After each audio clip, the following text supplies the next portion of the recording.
Grabando. Bueno, chavales, muchos de vosotros ya lo conocéis. Si no en persona, me habéis oído hablar mucho de él. Es Paco Carmona, fue mi profesor en mi época en la escuela de la Fundación del Juli, ¿vale? Y como él se autodefine, es un friki del toreo, ¿vale? Y creo que los que queremos ser toreros tenemos la obligación de ser un poco frikis también. En ese friquismo entra pues conocer todas las vertientes y todos los posibles conocimientos de la tauromaquia, ya sea el toro, como estamos haciendo con el trabajo de encastes, y sobre todo la historia de la tauromaquia. Porque todo lo que entendemos hoy, todo lo que vemos, viene de algún sitio. O sea, los toreros de hoy en día han bebido de otras fuentes, ya sube de otras y de otras, y todo tiene un principio. Entonces, le propuse a Paco, y él estuvo encantado además, que nos enseñara a Mar de Nubes, tal y como me enseñó a mí también en su época de la escuela, pues a conocer la historia de la tauromaquia, y él creo que lo va a hacer de una manera diferente y que va a estar muy bien. Así que Paco, todo tuyo. Bueno, buenos días a todos. Yo creo que os conozco a la mayoría en persona además, y os agradezco la amistad y la confianza y bueno, y el que podamos echar un rato así tan bonito y tan agradable con nuestra afición, ahora en un momento que se ha puesto esto de moda de las videoconferencias y tal, pero la verdad que está muy bien porque bueno, nos quita un poco de la realidad tan jodida que nos ha tocado ahora mismo. Respecto al tema de la historia del toreo, a mí me gustaría que lo hiciéramos un poco dinámico, que lo hiciéramos más ameno, que no me pusiera a hablar de toros, de toreros, de épocas y tal, y que empezarais a coger apuntes, porque creo que tampoco creo que tenga mucho sentido. Entonces, creo que podemos ir haciendo flashback, ir saltando de una época a otra, de un torero a otra, para que siempre entendamos a los toreros actuales esa referencia de dónde viene. Cuando nosotros vemos a los toreros torear en la plaza, incluso ellos han bebido de otros toreros, se han echado de toda esa historia del toreo, ¿no? Me refiero, incluso he podido saberlo porque algunos toreros no tienen ni afición, no tienen la suficiente afición como aficionados, me refiero, para enseñar, para aprender lo que es la historia y la evolución de los toreros, ¿no? Entonces, creo que es importante a los aficionados prácticos, a quienes os gusta de torear becerras, es importante conocer el toreo de salón, sobre todo, conocer la técnica, conocer el conocimiento, ir adquiriendo ese oficio a través de poneros delante de becerras, que después de poneros delante de las becerras volváis a torear de salón y corrijáis esos defectos que han tenido en el fin de semana. Creo que es importante, pero creo que hay una moda grande entre los aficionados prácticos que realmente lo que les gusta es torear. Pero no sé si les gusta el toreo, no sé si les gusta la historia del toreo y la evolución de los toreros. Entonces creo que es importante. ¿Por qué? Porque al final en esta vida casi todo se educa y se aprende a través de la práctica, pero también del conocimiento. Entonces es importante observar cuando vemos vídeos de toreros, cuando ahora la verdad es que tenemos una suerte enorme porque hay una barbaridad de plataformas digitales donde nos muestran un montón de cosas de toreros y de vídeos de toreros. También hay que saber un poco seleccionar y saber poner a cada torero en su época y en cada momento que se vivió las referencias que había entonces. Tampoco hay que ver con los mismos ojos los toreros actuales que los toreros de antes. Y sobre todo hay que entender algo fundamental. Para mí hay algo fundamental. Y es que aquí no hay que creerse a nadie a pies juntillas. O sea, aquí no hay que creerse que lo que diga hoy Paco va a misa porque dice que Juan Belmonte viene de Antonio Montes y que Antonio Montes es de Lagartijo y Lagartijo del Espartero. O sea, puede ser que sea así, no lo pongo en duda. Pero al final me refiero, aquí se han creado una serie de dogmas y parece que cuando ha hablado algún cronista taurino y a través del tiempo parece que ha hablado el Papa de Roma, y eso no es así. O sea, yo os invito a que conozcáis la historia del toreo a través de vosotros mismos. Que vosotros mismos acabéis un poco esquematizando el toreo y sabiendo dónde poner cada torero, en qué estilo, cuáles han sido sus referentes, de dónde puede venir este torero y el porqué de esas formas de torear. Luego, a cada uno nos gusta una manera de interpretar el toreo, a cada uno nos gusta una forma de ver el toreo, ¿no? O incluso, toreando las becerras, cada uno tiene la capacidad de hacerle a las becerras una serie de cosas que suele tener su sello, su identidad o su estilo propio. Y que cuando nos vemos en vídeo nos hubiera gustado hacerlo de otra forma, ¿no? O incluso creemos que somos una clase de toreros y luego nos vemos en el vídeo y hemos toreado de otra manera. Bueno, pues esa identidad tiene que venir un poco reforzada a través del conocimiento de la historia del toreo. Así que yo creo que lo vamos a hacer, si queréis, más dinámico.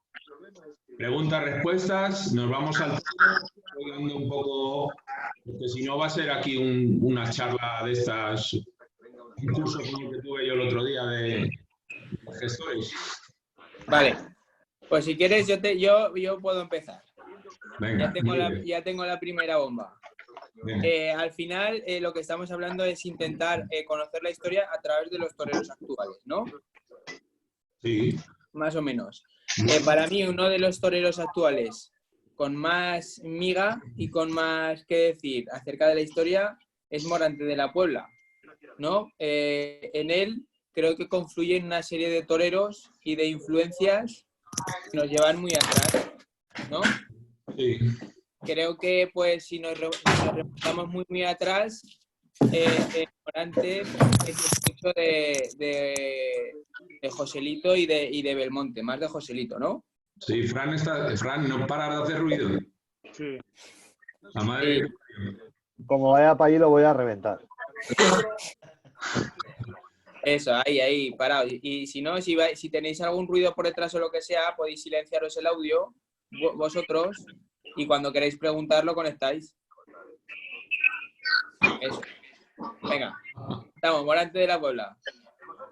Bueno, a ver, Morante, primero tenemos la suerte de vivir en el momento actual que nos ha tocado vivir el momento de Morante, ¿no? Morante no tiene nada que ver tampoco el Morante actual con el Morante de finales de los 90. Tampoco tiene nada que ver la forma de querer interpretar el toreo suya, su evolución como artista, desde hace 20 años para acá. Pero sí es cierto que me consta que Morante es un estudioso del toreo, es una persona que se ha informado y se ha formado mucho a través de la propia historia y ha tratado de beber de fuentes fundamentales en el toreo a través de fotografía y ciertos vídeos. Los referentes para Morante han sido, por una parte, ciertos toreros gitanos que se han así, sobre todo con el capote, por la expresión estética. Pero una cuestión es la estética y otra cuestión es la técnica o el conocimiento para aplicar esa estética. Entonces, todos en José Antonio vemos referencias pues, de Joselito Gallo, incluso yo veo menos de Juan Belmonte, muchísimas menos. Veo muchísimas referencias de Pepe Luis, de Pepín Martín Vázquez, de Manolo Vázquez, en una época que él... Pero esa parte sevillana de su toreo es un poco donde menos habría que ahondar porque eso se va más a las formas estéticas.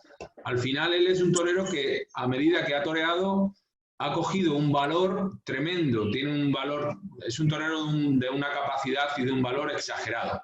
Otra cuestión es la personalidad, cómo lo lleve a cabo, el que a veces te salga por peteneras y otras veces pues se apriete más con los toros, pero la verdad que él tiene un conocimiento de la técnica y del propio torero a través de eso, que es fundamental.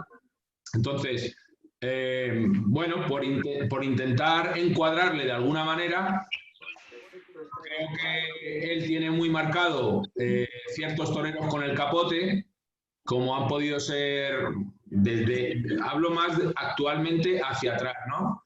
Como ha podido ser Rafael de Paula, como ha podido ser anteriormente, me refiero a Rafael, como pudo ser las fotos que él dice que ha visto de Curro Pulla, luego un poquito que se ha podido ver del toreo de Pepín Martín Vázquez, que afortunadamente hay cintas y hay cosas bastante importantes, y poco más. Sí es cierto que los toreros gitanos, los toreros de la Cava, de Triana, los primeros toreros importantes que salieron de allí, como fueron sobre todo Gitanillo de Triana, el primer gitanillo de Triana, Curro Pulla, que él bebe de Juan Belmonte. Pero más allá de eso, al final es que creo que Morante ha marcado un momento, una historia y una época fundamental, creo, para mi manera particular de verlo, que no ha toreado nadie así con el capote en la vida. Yo también lo pienso. Y luego con la muleta, pues igual, creo que es un torero poderosísimo, de un concepto tremendo, que ha ido ahondando en su forma de querer interpretar el toreo a través de las diferentes épocas suyas, personales. Y me parece que los dos toreros fundamentales que han existido en estos últimos 20 años, o los dos toreros que han marcado la diferencia mayor en cuanto a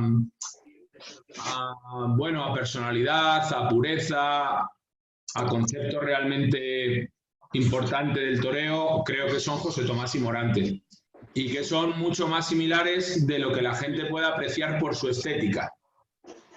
Primero porque tienen un concepto de autoexigencia enorme, de conocimiento, y luego son toreros que han conseguido acoplar los toros a ellos, a su forma de hacer el toreo. Y lo que han podido conseguir, lo que han conseguido, mejor dicho, es aunar una serie de conocimientos fantásticos para torear un número muy importante de toros a su forma, a su manera. Se han adaptado poco a los toros y han conseguido que esos toros, ese concepto, llevarlo a cabo con una fidelidad enorme. Y luego, pues que torean muy puro, muy reunido, muy despacio, con mucho ritmo. Perdona, Paco, que te corté.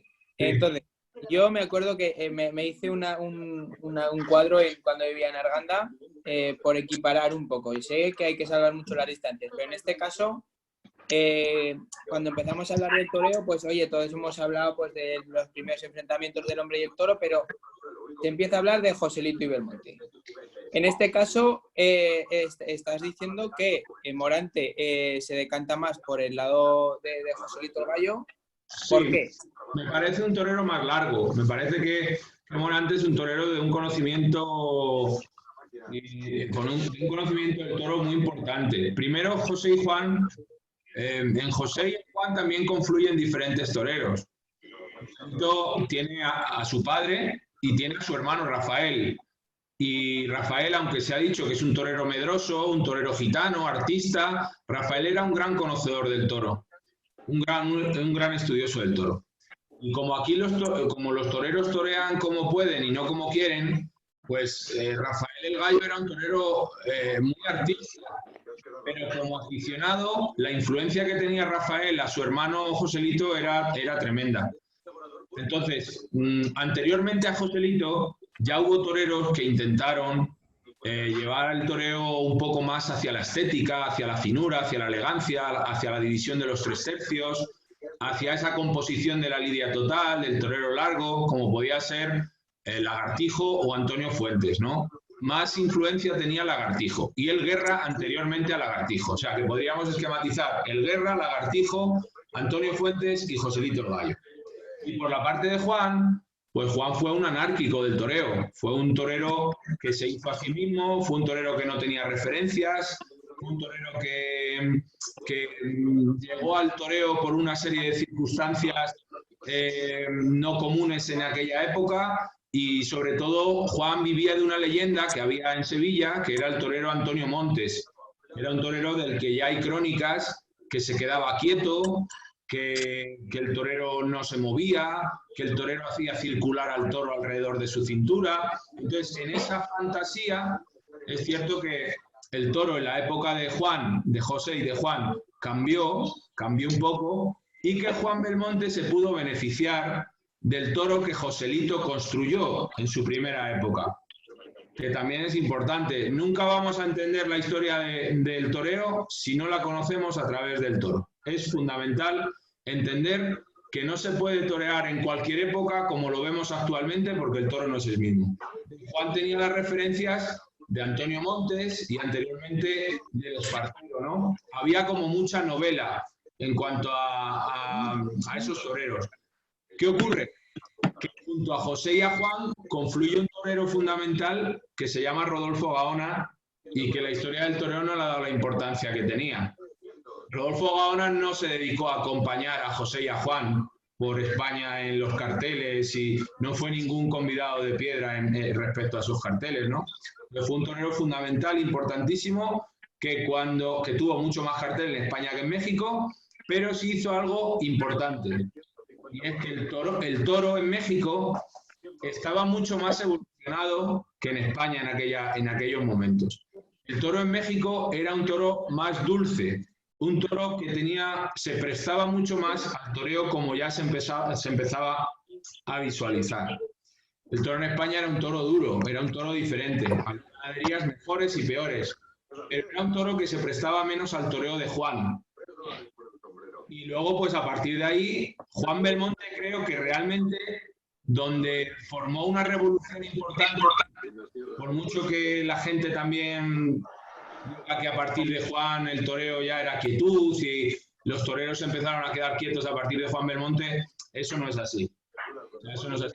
La absoluta revolución de Juan fue con el capote. Con el capote sí modificó mucho lo que es el toreo y la influencia de Juan Belmonte con el capote la vemos incluso hasta nuestros días. Pero uno de los primeros arquitectos del toreo moderno fue Joselito. Joselito el Gallo entendió la lidia total, pero también entendió la estética a través de la lidia. Y el toreo en redondo se empezó a vislumbrar a partir de Joselito el Gallo. Muy bien. Y a mí me gustaría, perdón. Sí, sí. A mí me gustaría, en eso que está comentando, está Juan Belmonte, está Joselito el Gallo, ¿no? Joselito el Gallo utilizaba las piernas, lo que le pasa, creo yo, que a Joselito el Gallo, él toreaba, sabía mucho más de torear, pero no desplazaba los toros, entonces no podía ligar los toros. Juan Belmonte intentaba quedarse quieto, desplazando al pitón contrario, pero claro, solo podía dar, desplazaba mucho al toro, se lo sacaba y daba 2 o 3 como mucho.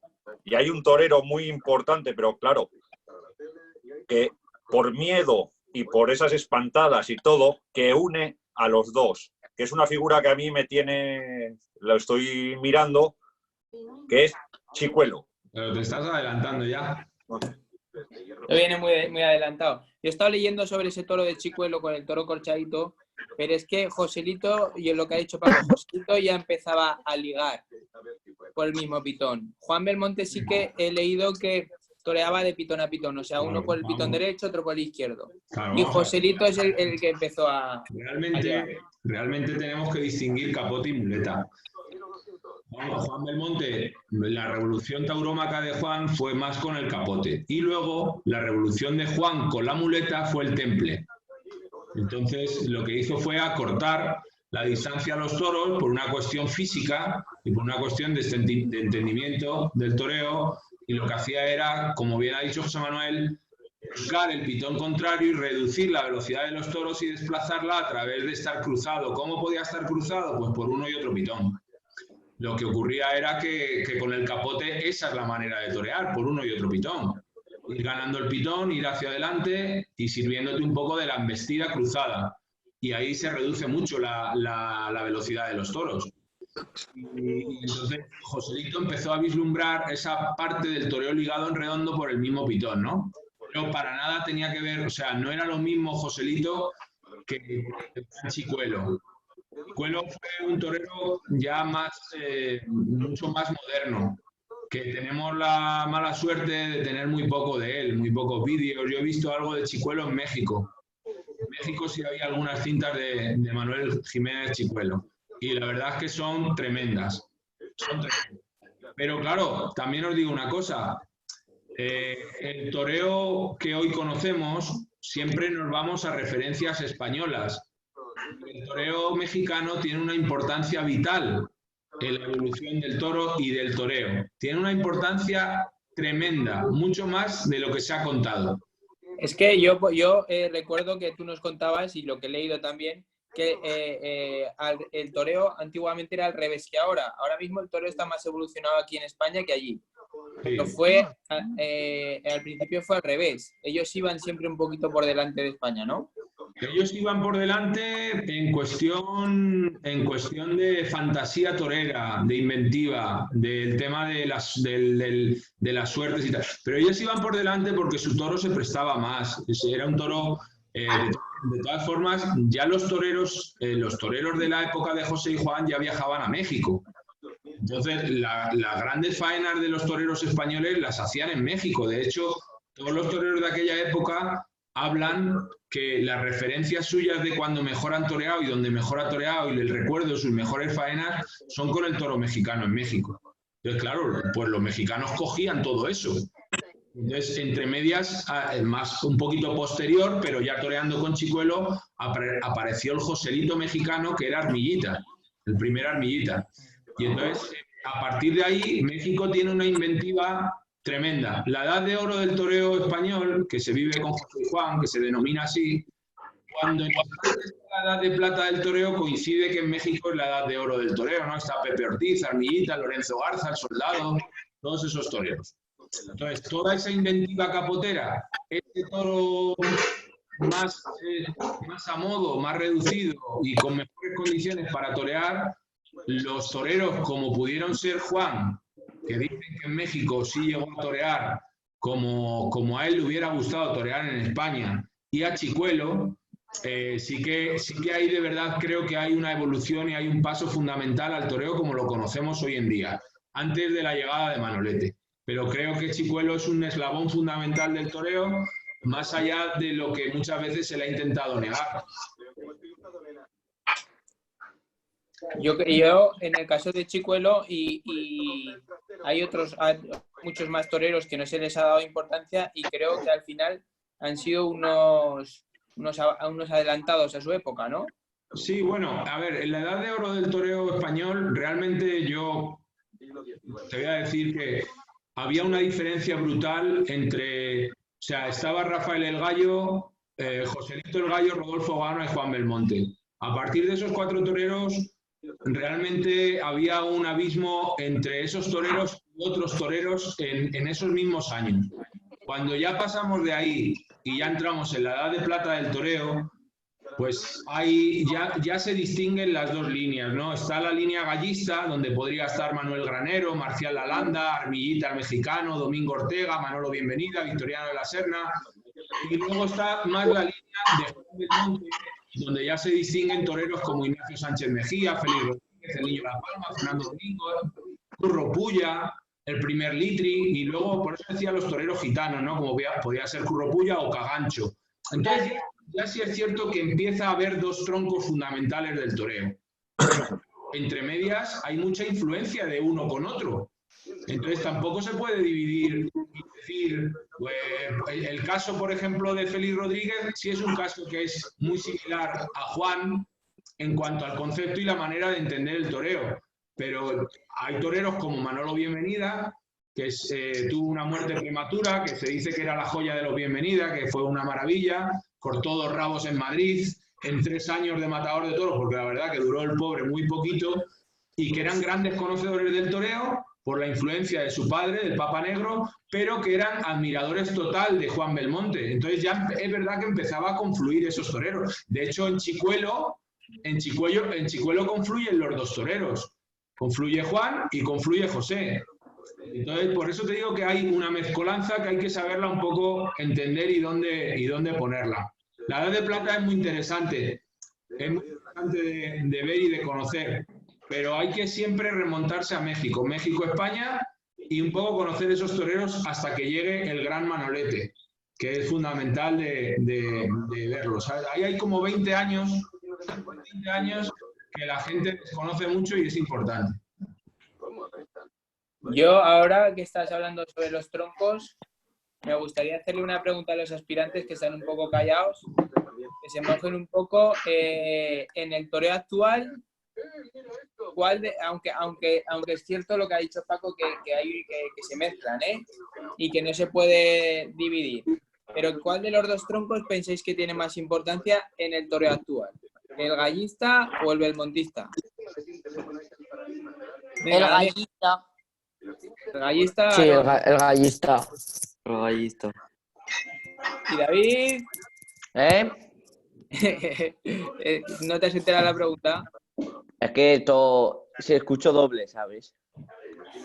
Pues he preguntado que qué tronco tiene más importancia en el toreo actual, si el gallista o el belmontista. Ah. Lo creo, vamos, el gallista, pero... ¿Por qué? Porque estamos en el centenario de la muerte de Joselito. No, porque... Porque Joselito fue el que, pues como habéis dicho, el que empezó a ligar los muletazos, el que empezó a torear en redondo. ¿Qué más? Gracias, David, De nada. Hombre, pero es que Belmonte también tiene Pero importancia con el capote. Sí, Yo le digo totalmente. que la influencia máxima de la quietud la tuvo Manolete, Sí, que fue muy el bien. mayor arquitecto del toreo moderno. Me parece que totalmente lleva razón, Aaron. A ver, yo creo que es fundamental que tampoco nos perdamos mucho en esta parte porque es cierto que Joselito tiene una influencia enorme, pero Joselito tiene una influencia también más allá del toreo. Joselito tiene una influencia en cuanto a la estructura de corrida, en cuanto a la estructura de negocio, de plazas de toros, de ganaderías, de selección. Joselito un poco revolucionó el toreo de arriba abajo, fue un auténtico Juli, bien entendido, para que puedan entender también los chicos de la importancia que tenía en cuanto y porque no le dejaron más, porque Joselito tenía también muchas limitaciones, entre otras la del estatus social suyo. Joselito, siendo figurón del toreo, tenía un cuarterón gitano y incluso por eso en aquella época primero no le dejaron ni casarse con quien quería casarse, era una hija de don Pablo Romero, y después los señores maestrantes no le escuchaban, había gente importante en España que él quería modificar y hacer una ley diferente para dar las corridas de toros, para que tuvieran acceso a otro tipo de estatus social. Bueno, la verdad que fue un torero muy, muy preocupado por lo que era la tauromaquia en general. Y ahora vemos a Joselito como un auténtico ídolo y el rey de los toreros. Pero Joselito sufrió en sus propias carnes la dureza extrema del aficionado, hasta el punto de que Joselito en sus últimos 2 años tenía un conocimiento enorme, pero llegó incluso medianamente a descuidarse y a no estar exactamente igual era un torero un poquito más apático y realmente se lo estaban haciendo pasar mal los públicos. Es cierto que Joselito murió jovencísimo, o sea que Joselito era un crío. lo que le había dado tiempo a hacer a ese hombre con todo Claro. eso que hizo tan joven. Claro. Es verdad que era un Mozart, ¿no? Como un Mozart en el toreo, pero porque él empezó desde muy joven y cambió radicalmente la postura de los otros toreros. Más que Juan, el que hizo que los toreros no se acomodaran fue José. Porque Juan no quería pelea. Juan tenía su manera de entender el toreo, pero si se podía escaquear algunas tardes lo hacía. En cambio, José impuso una revolución en el aspecto de cómo conocemos la lidia hoy en día. Entonces, a partir de ahí lo que hemos dicho. Creo que llegados a Manolete, también hay toreros coetáneos y toreros fundamentales que han toreado con Manolete. Pero como bien decía, no sé si lo ha dicho Aarón, ¿no? Sí. Al final Manolete es un poco el torero que ha influido más técnicamente a todos los toreros a partir de él y que ha revolucionado el toreo en cuanto no a la estética o al estilo, que era muy personal suyo, pero sí a la técnica de cómo torear los toros y de cómo entender la corrida. Dos cosas. Ya Joselito también hace una cosa. Joselito y Belmonte, ahora que estamos diciendo que se matan, que no matan las figuras todas las ganaderías, ni matan los encastes, ya en su última empieza ya a seleccionar. Él ya no empieza a matar miuras, él empieza a seleccionar una serie de ganaderías encastes en los cuales ve que le van más para poder torear, para poder ligar. O sea, claro, por eso hemos dicho que realmente Manolete se encuentra con el toro de José. El que se encuentra, claro, el que se le... Bueno, primero Joselito debía de ser un obseso del campo de la ganadería. Se conocía al parecer las vacas, los toros, los sementales y las madres de media ganadería de España. Y que me suena algún torero actual que hace algo similar. Entonces, en relación a ese tipo de importancia que tenía en cuanto a cómo modelar el campo bravo, pues sí, pudo disfrutar por su muerte prematura, ¿no? Pero los toreros posteriores, por eso digo que no vamos a entender nunca, la historia del toro no la vamos a entender nunca sin la evolución del toro. Porque no puede, Vicente Pastor no podía torear. Pues a lo mejor el hombre tenía una idea del toreo muy diferente al toro que se encontró. Y oye, yo no digo que Pepe Luis Vázquez hubiera sido un monstruo de torero en cualquier época, pero Pepe Luis igual no hubiera podido torear de la forma, lógicamente, que toreó si no se llega a encontrar con ese toro ya más dulcificado, ¿no? Más que se prestaba más a la lidia como hoy la conocemos. Ese es otro torero, por ejemplo, ahora que lo hemos nombrado, es otro torero que no se le ha dado la importancia que tenía, que se ha dicho que ha sido un torero sevillano, un torero estético, pero Pepe Luis era mucho más que un torero sevillano, de una estética y de una forma. Joselito era un torero, Pepe Luis era un torero bestial, un torero que tomó otro camino diferente a Manolete en cuanto a no meterse en ese callejón sin salida del que hablaba Pepe Luis muchas veces, que Manolete entró. Pero Pepe Luis era un conocedor del toro tremendo, era un poco, decían que podía ser como si fuera la continuación de Rafael el Gallo, en cuanto a ese conocimiento del toro y de la lidia, y creo que era un artista excepcional. De Pepe Luis sí hay vídeos buenos para que los podáis ver, sí hay vídeos bonitos para que veáis. Digamos, Paco, no, yo estoy pensando que, yo pregunto si el toreo iba encaminado de una determinada manera y a raíz de Joselito y Belmonte, con sus antecesores a los que ellos se habían fijado, se entroncan dos líneas, ¿no? La gallista y la belmontista, y a partir de ahí siempre estamos definiendo a toreros como más gallistas. Sí, más pero creo que es algo que no acabamos de... Creo que es lo que hemos dicho antes, que tampoco hay que acabar de encuadrarlos ahí. Porque también hay otro hito fundamental que cambia que cambia el toreo, que es el peto. Cuando se empieza el peto a los caballos, cuando por Juan Belmont, no sé la fecha exacta, pero cuando se empieza a ponerle peto a los caballos, la lidia no solamente se reduce en sangre, no solamente se reduce en la forma. Los públicos ya no camelaban esa lidia tan salvaje, tan de sangre, tan de caballos muertos, tan de únicamente y exclusivamente darle muerte al toro, ¿no?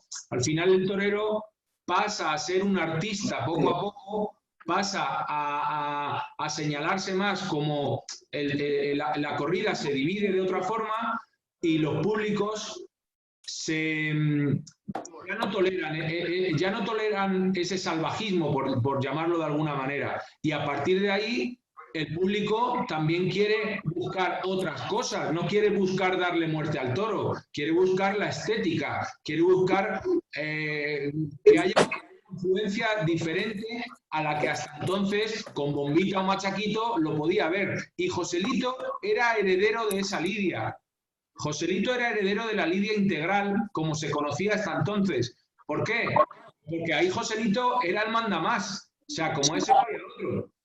Por eso, ojo con cómo clasificar a los toreros, porque aunque Joselito sea un precursor del toreo moderno, no se quería despojar de la antigua línea decimonónica, de cómo se entendía antiguamente.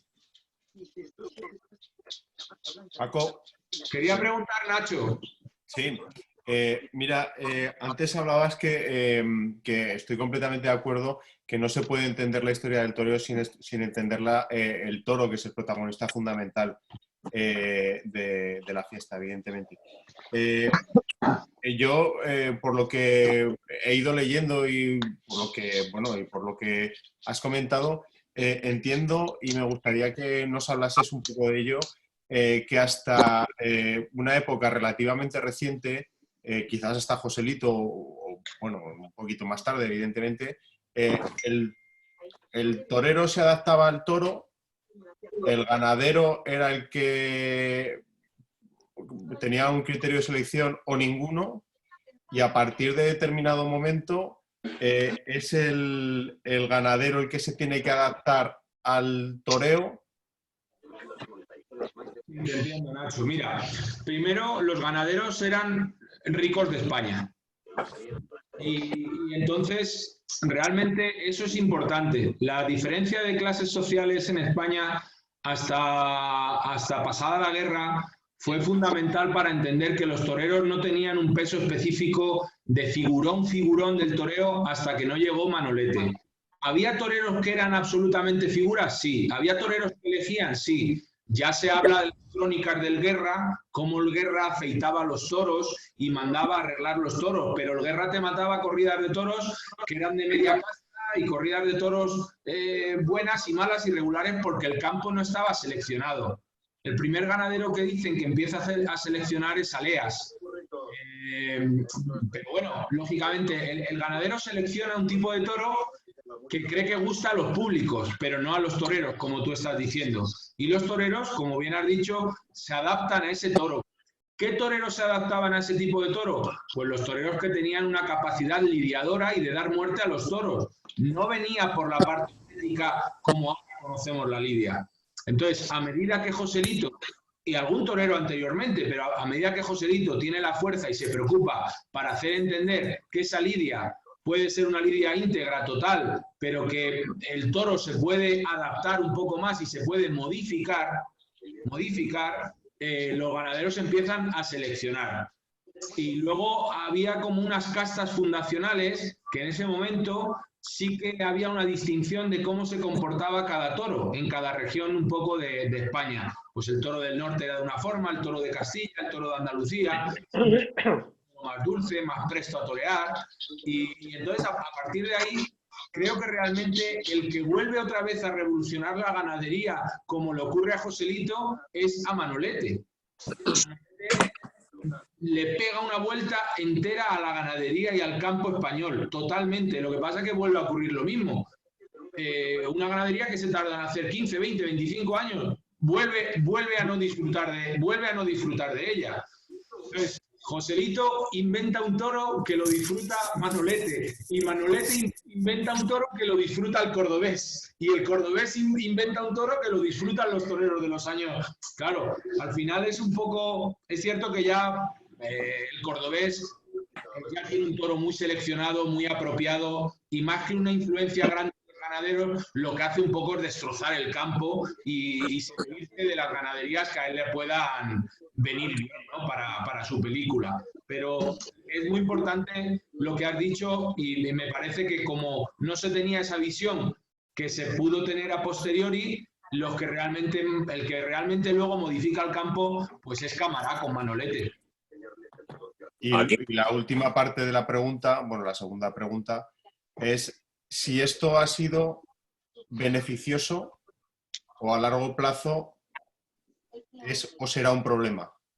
No, yo creo que es beneficioso. Primero creo que el toro que sale hoy en día es el toro más bravo que ha habido en cualquier época. Completamente de acuerdo. Y me parece que es un toro muy definido, genéticamente preparadísimo, un toro fuerte, bravo, es verdad que lo que ha minorado el campo bravo español son los diferentes encastes, ¿no? Dices que hay un monopolio de encastes, pues Pues sí, lo que hay es una diferencia enorme de las 40 o 50 ganaderías que se lidiaban en las ferias en los años 60, 50 y 60, pues se ha visto muy reducido. Pero creo que la lidia, como la entendemos hoy en día, y como lo vemos hoy en día que sale en las plazas, es el toro más preparado, más bravo y de mejor condición para hacer el toreo que demandan los públicos hoy en día, que eso también es importante. Porque... Por poner un pero, ¿no es el toro también más previsible? Sí, totalmente, o sea, totalmente. El toro de hoy me parece un toro muy duro de estar delante en cuanto a volumen.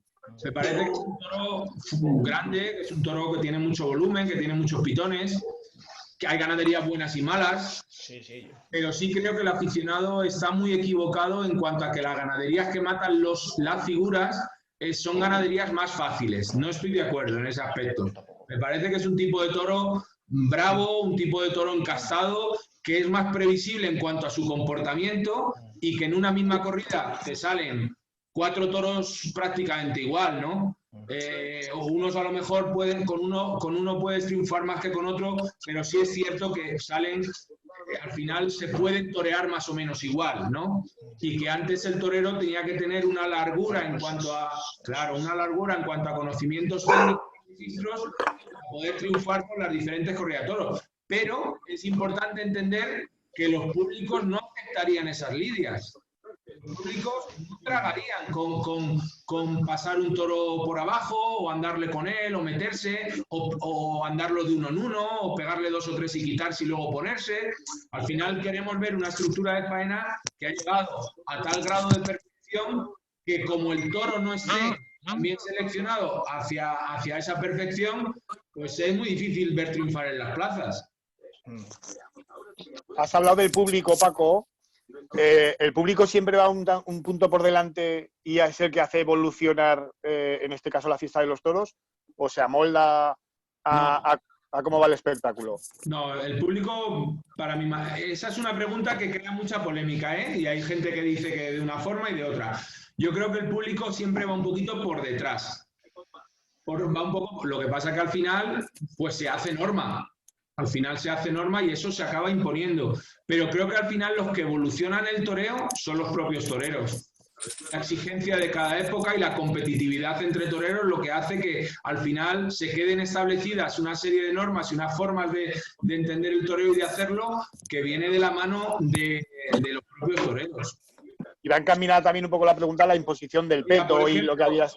Duque, por ejemplo, eso lo entendemos en José Tomás. La revolución taurómaca de José Tomás no la imponen los públicos, la impone él. Y los públicos empiezan a ver y a entender que los toreros no se pueden relajar y que ese cabrón lo hace todas las tardes. Por lo tanto, se lo podemos exigir a ese y a ese.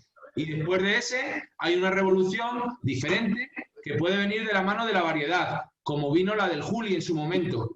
Y entonces ya, claro, ahí en eso... Ahora, ¿quién le exige o quién le ha exigido a Andrés Rocarrey esa revolución que ha arrastrado y esa exigencia y esa plenitud con prácticamente todos los toros? Te guste más o te guste menos. Pero ¿cómo ese tío es capaz de hacerle eso a la mayoría de toros? ¿Quién se lo ha impuesto? Nadie. ¿Qué va a ocurrir? Que los públicos se lo van a acabar imponiendo a él y a otros toreros. Entonces, al final, por eso dicen... por eso también llama la atención tanto cuando saltan toreros, por ejemplo, como lo de Pablo Aguado. Y dicen, hostia, ¿y esto qué es? ¿Esta forma de torear ahora qué es? ¿Y esta manera de...? ¿No? Entonces, no creo que los públicos vayan por delante. Te lo preguntaba por la imposición del peto, como te he oído decir que en ese sentido la gente estaba como más... Sí, eso sí, es cierto que la gente... De hecho, la gente empezó en las crónicas. Yo tengo una serie de libros del Eco Taurino, de revistas de aquella época, que justamente va en los años donde muere Joselito el Gallo y se pone la imposición del peto y tal. Y los públicos se vuelven más tiquismiquis, ya no lo ven igual ya, ¿eh? No lo ven igual. Entonces, entiendo que la sociedad al final cambia. Como ahora también estamos viviendo en nuestros días una forma de desarrollo una forma de que hay quien quiere imponer otro desarrollo a la lidia y que quieren que la lidia cambie y que quieren que esto cambie porque si no los públicos se van a ir de las plazas. Y bueno, hay quien es defensor de esa idea y hay quien como yo soy defensor absolutamente de la integridad de la fiesta y de cómo conocemos los 3 tercios y de cómo entendemos el toreo. Creo que tiene que evolucionar a través de otras cuestiones, pero no de quitarle sangre al toro ni a las plazas. A mí me gustaría, para terminar con Joselito y Belmonte, un poco, también los toreros Joselito y Belmonte. Belmonte es más y se ha hecho más grande gracias a las personas y a los círculos y a los periodistas con los que él se relacionaba en una sociedad. Sí, sí. Joselito, el problema grande que ha tenido Joselito hasta hace unos años es que nadie le dio la novela que merecía, como le dieron a Juan. Entonces Juan se rodeó de intelectuales, se rodeó confluyeron en él, la verdad. Era un anárquico del toreo, se hablaba... Juan estaba pegado políticamente a una serie de personajes que tenían una influencia tremenda en España, artistas, pintores, poetas, y José era un hombre de campo que se preocupó del toro, de torear, y se murió. Y se murió muy joven. Entonces realmente a Juan se le dio mucha novela, luego hizo un trabajo excepcional. La novela conocida por todos de Chávez Nogales, y claro, al final esa influencia, pues Juan ya no era el torero, ya era el personaje, la novela. Y Joselito hasta relativamente hace poco no se le dio esa... Aunque Marcial Alanda, Domingo Ortega y una serie de toreros hablaran de él siempre, lo bienvenida y tal, pero no se le acababa de dar la importancia que tuvo. Pero ¿no crees que a Belmonte lo hizo grande también Joselito? ¿A Belmonte lo hizo grande Joselito? Sí, bueno, yo creo que realmente en el toreo de Juan Belmonte influyó más Joselito que nadie. Juan dice que Juan aprendía muy rápido. De Juan se habla que era muy torpe. Juan podría ser todo lo torpe que quisiera, pero el tío era muy ágil de mente y el tío tenía una capacidad de absorber importante. De hecho, la primera época de Juan no tiene nada que ver a partir de la muerte de Joselito. De hecho, tú ves a Juan Belmonte y se asemeja mucho más a la tauromaquia de Joselito en sus últimos años. Muchísimo más. La revolución de Juan fue más con el capote que con la muleta, de verdad. Y a partir de ahí, lo que fue Joselito para Juan fue un auténtico maestro. Él siempre lo dice y lo reconoce, que fue su referencia en todos los aspectos. De hecho, la forma de dirigir la carrera de Juan era de una forma, y cómo sería que Juan Belmonte se dejaba dirigir la carrera por Joselito. Sí. Bueno, y luego cuentan también que el día que Juan, cuando murió Joselito, Juan Belmonte entró en depresión porque él siempre pensaba que iba a morir antes que Joselito, ¿no? Sí, entonces, bueno, sí. Verse solo ante el peligro, pues es como que a él le costó. Sí, bueno, sí. Yo creo que es muy difícil que te mate un toro, más de lo que la gente piensa. Pero también es más fácil de que un toro, en esa época no, hombre, pero me refiero, también es más fácil de que, o sea, cuando se decía, es que a Juan lo va a matar un toro un día, a Juan lo va a matar un toro en su primera época, que era un chalao. Pero Juan aprendió a quitarse y a ponerse, y a Juan no le pegaron tantas jornadas los toros.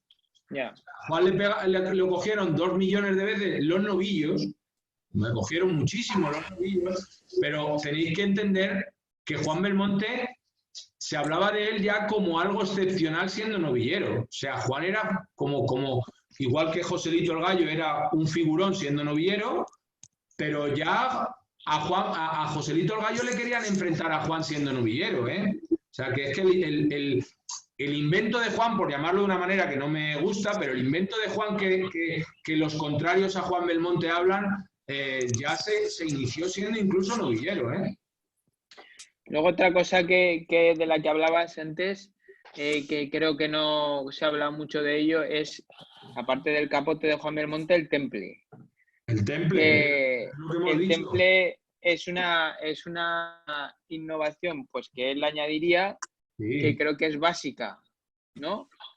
Claro, por eso cuando decimos la confluencia del toreo actual, ¿quién ha tenido más que ver y menos? Pues sí, Joselito a lo mejor es la arquitectura de la faena, que tampoco lo veo yo tan... Pero desde luego, de Belmonte, el acortar los terrenos, y como resultado de acortar los terrenos y de cruzarse con los toros, aparece el temple.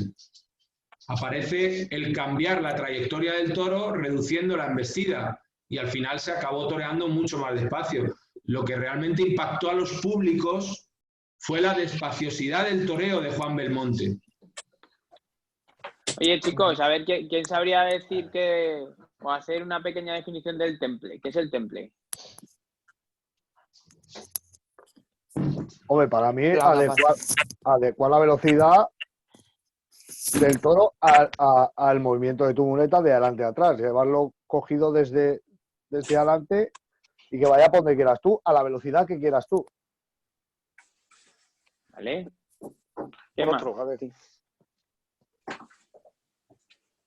Yo le oí a José Tomás en una entrevista a él para definir el temple, como que no le salía definirlo muy bien. Y entonces, pues igual fue Corbacho, no lo recuerdo, que le dijo que para sentir lo que era el temple, un ejemplo muy sencillo era intentar frenar con el pie izquierdo, si eres zurdo. Entonces, cuando tú al final acertabas a frenar a la velocidad que tú querías, pues era un poco esa la sensación, ¿no? del temple. Algo que es de tacto, prácticamente, ¿no? Sí. ¿Alguna cosa más por ahí que aportar? El temple puede ser contemporizar la embestida, ¿no?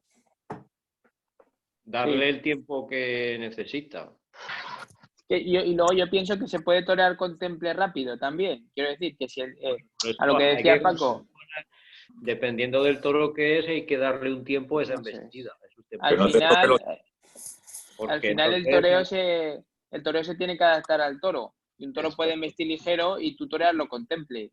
Y que parezca que aquello se está haciendo despacio aunque vaya deprisa, ¿no?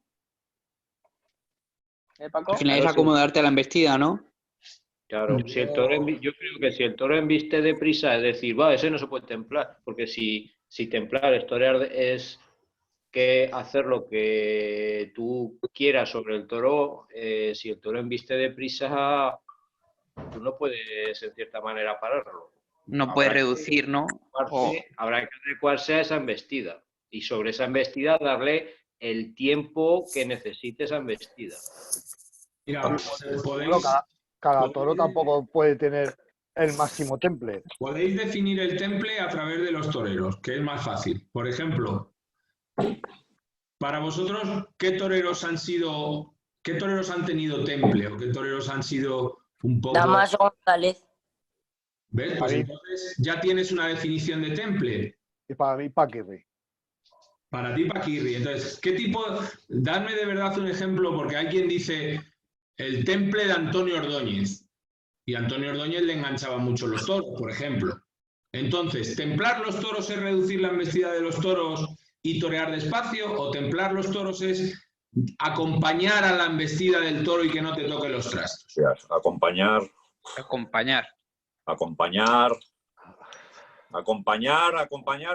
Manzanares mucho. Yo creo que templar es convertir el lance en algo sedoso, en algo delicado, ¿no? Aunque al final te enganche. El temple tiene algo más de místico, Para mí es lo que hizo Aguado en Sevilla el año pasado. Ese es un tipo de temple que se palpa, que se nota, que además lo primero que te da es por definir naturalidad. Qué templanza, pero la templanza y un torero templado para mí es diferente al temple. El templado a mí, José Tomás, pero José Tomás con los toros, con el toro de Guardiola o con esos toros que se ponían ahí, salvajes, o sea, que lo veías y el tío templado se quedaba quieto y Ese, aquel claro, hombre ese no es, le cambiaba. ese Eso es es un tener temple porque templanza. era templado, el tío templaba la situación. Es que confundimos mucho lo que es el temple con la templanza. Y confundimos... Sometimiento. ¿El qué, Pedro? Que creo que estamos confundiendo el temple con el sometimiento al toro. Claro, yo también lo entiendo así. Para mí, al final, el temple es algo más místico y tiene que ver con la reducción de la velocidad del animal en los trastos, para mí. Para mí tiene que ver no en someter los toros, no en torear los toros, porque dice, es que Espartaco templaba mucho a los toros. Pues, oye, pues sí. Pero Dámaso los templaba de otra forma. Y hay toreros que hoy en día los ves, lo de Aguado, ¿no? Que tiene que ver el temple de Jesulín con el temple de Pablo Aguado. Claro. El temple es algo que va más allá de acompañar las embestidas y de que no te enganchen los trastos, para mí. Es más como inventar, ¿no? Jesulín Inventar. Es Digo que es como inventar la embestida. Sí, es un poco más como no acomodarte a la embestida y acompañarla, sino fusionar esa embestida y que al final, a través del embroque, haya una reducción de la velocidad en el muletazo o en el lance. Entonces, ¿es más fácil templar con el toro mexicano? Porque el toro mexicano Es tiene... más fácil, exactamente, mucho más fácil, Aarón. Pero, escucha, vas a pasar un trago gordo con el toro mexicano, ¿eh? Porque el toro mexicano, hasta que se enganchan los trastos y empiezas a tirar de él, hay que saber adaptarse y esperar esa embestida para cogerle la embestida y tener confianza de que el toro va a pasar. Entonces, por decirlo de una manera, sería hipnotizar al toro para hacerle ir hasta donde tú quieres ir. No lo veo tan por ahí, lo veo, como he dicho antes, es algo... El temple al final es... a ver, decían que Antonio Ordóñez los paraba con el capote. Pues para mí un poco eso es el temple, ¿no? Incluso te diría, aunque, fíjate cómo lo puedo entender yo, que aunque en un momento dado te enganche el lance o el muletazo, puedes estar toreando templado y puedes estar toreando... Eso es. ¿Entiendes? Sí. Otra cuestión Puede ser intuición. Porque hay un temple líquido, rápido, hay un temple fácil de llevar las embestidas y de que aquello parezca fácil, y hay un temple que es cuando el torero se compromete a reducir la embestida de toro y a templarse con ella. Y ahí tiene que ver la entrega, tiene que ver un poco, al final a través de la entrega, que para mí la pureza es la entrega del torero, ¿no? Cuando de verdad un torero se atalona y se entrega y se siente y lo quiere reducir y quiere que ese espacio sea más comprometido entre el toro y tú, pues puede, cuando llega al temple a través de esa vía, para mí ese es el temple importante, sin quitarle importancia a los toreros templados. Fíjate que estamos hablando del temple como una cosa única y hemos desglosado ya 3 o 4, ¿no? Y a mí me viene otra a la cabeza, que es la de tirar de un toro más remiso, que él lleva una velocidad que o como que no quiere coger la muleta y tú tienes que ir tirando de él, templándolo, ¿no? Para que él la quiera coger. Entran confluyen tantas cosas ahí. Ahí entra a formar parte algo que es fundamental en el toreo, que nunca se habla o se habla muy poco, que es la intuición. Para torear hay que tener intuición. Todos los que estáis aquí, yo creo que toreáis, todos. Y de verdad la intuición es fundamental para adelantarte un poco. Pues la intuición y el temple están muy en contacto. Se une mucho intuir cuándo va a iniciar la embestida, cómo va a ser la embestida, si es más bruta, menos bruta, si ya viene hecha por fuera y no me hace falta tocar, si tengo que fijarme, paro, lo fijo, me coloco, ¿me entiendes? Todo lo que tiene que ver con el ritmo, con la despaciosidad, con el torear bien, tiene que ver también con el temple, pero tiene que ver también con la intuición. Y es un poco adelantarte tú al toro. Y ahí hay algo que es muy difícil. Hay toreros que son muy intuitivos, pero no nos gusta verlos porque son rápidos, son intuitivos en cuanto a un toreo más ligero, más de defensa, más deportivo. Y hay toreros que intuyen esa embestida para torearla bien, para comprometerse con ella y comprometerse en no usar la técnica. ¿Vale? Bien, No sé si me estoy metiendo en un jaleo, pero creo que lo entendéis. Sí. Yo he estado viendo un vídeo esta semana de Morante de la Puebla, que vosotros seguro que lo habéis visto en el año, creo que era 2000, no sé si en el 13, con un verde y azabache en Sevilla. Ah, sí. Un toro de Juan Pedro, pero se ve muchas veces la faena de muleta, que es brutal. Pero está viendo cómo para con el capote ese toro y es pura intuición. Un toro que tampoco está haciendo cosas que inviten a torearlo bien, pero el tío, a través de su entrega y a través de su intuición, es capaz de echarle el vuelo 3 metros antes de que meta la cara y aflojarle la velocidad simplemente con ese gesto de entrega y de intuición. Pero eso es apostar también, ¿no? Claro. Sí. Mira, por ejemplo, vamos a ver. Hay una época muy bonita en el toreo, que son los años 50 y 60, donde hay toreros fundamentales que, bueno, antes hemos hablado de Pepe Luis Vázquez, que era un torero extraordinariamente templado y que él hacía del temple una defensa, decía. Y es que el querer parar los toros, llevarlos, reducirlos y quererlos llevar ahí metidos y sometidos en los trastos, sin acciones estéticas de pelea ni de fuerza, le daban mucha confianza para andar con los toros, ¿no? Entonces, el temple mexicano es uno y el temple español es otro porque el toro es diferente. Claro. Había una época en la que el toro mexicano que se encontró Manuel Capetillo, cuando se hablaba de la tridimensionalidad del toreo, del primer torero que retrasa la pierna contraria para darle una mayor longitud a los toros, es tremendo, o sea, lo ves y son tandas y muletazos que duran una barbaridad, ¿no? No se había visto eso en España.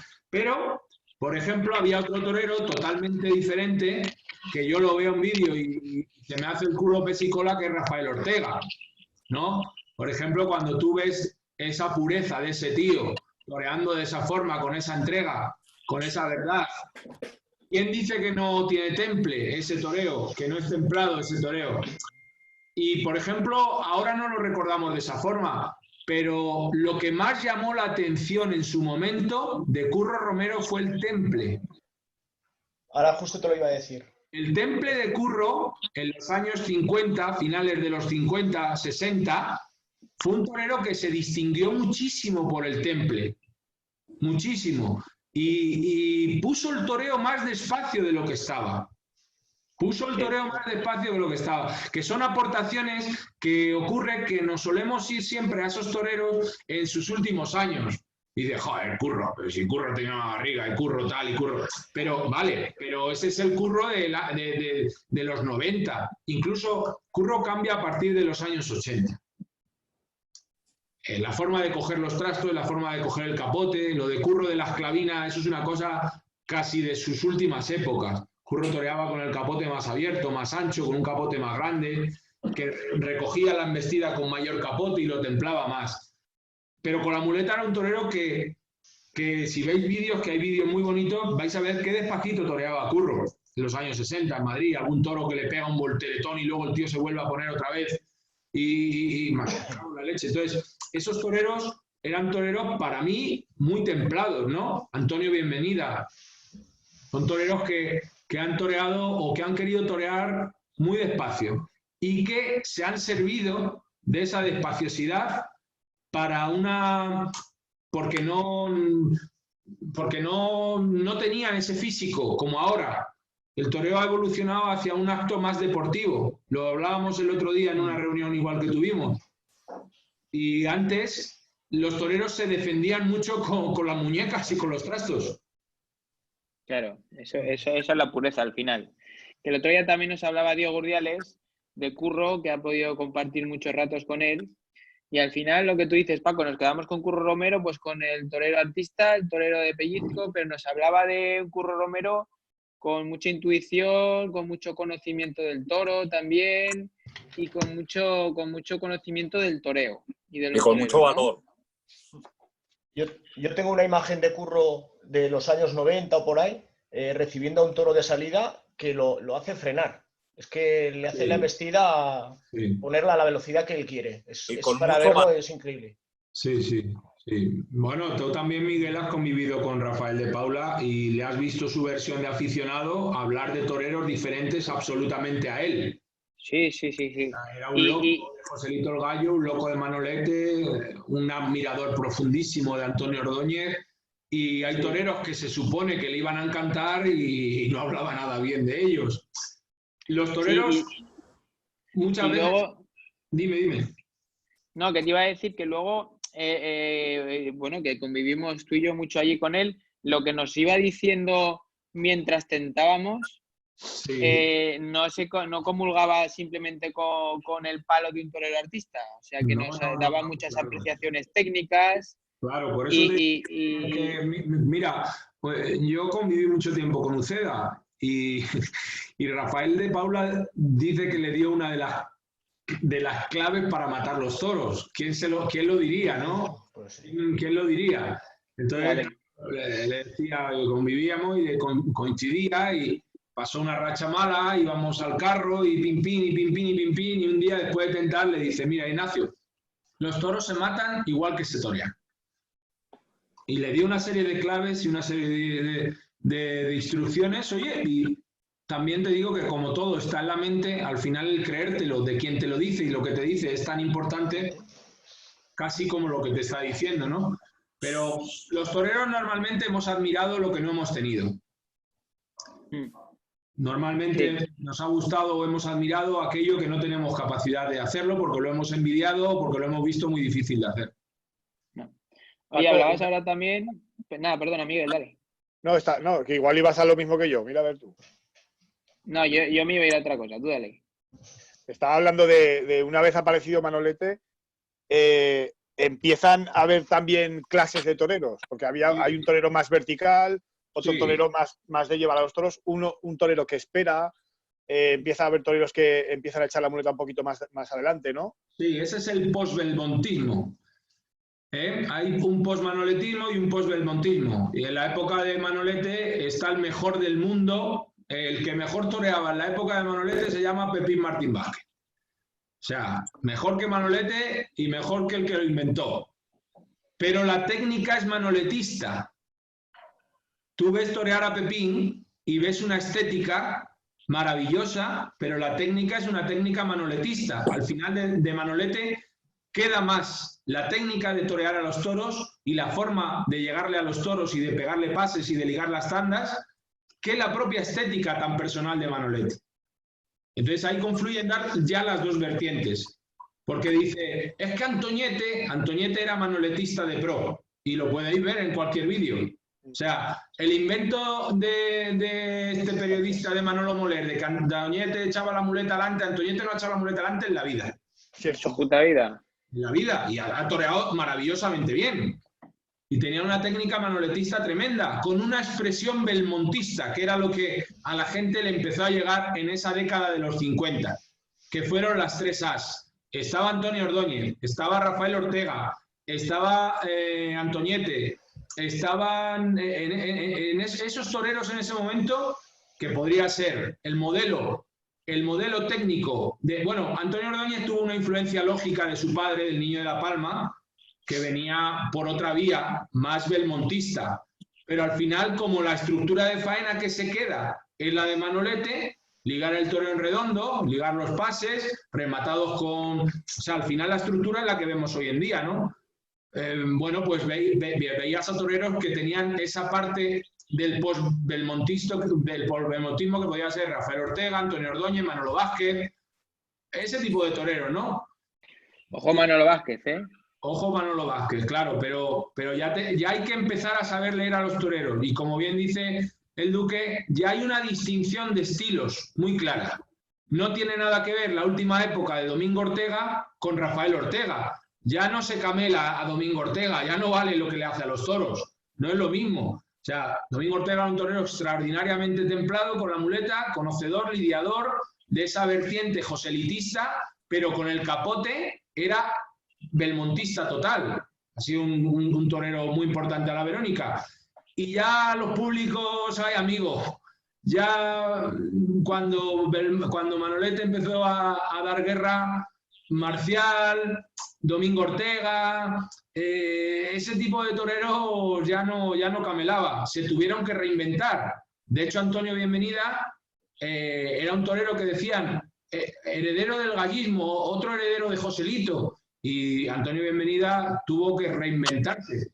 No toreó con Manolete muy poquito, me refiero, pero después esa época fue fundamental. Luego hay un torero maldito. Yo clasifico a los toreros también y dentro de la clasificación de toreros hay unos que yo los denomino toreros malditos.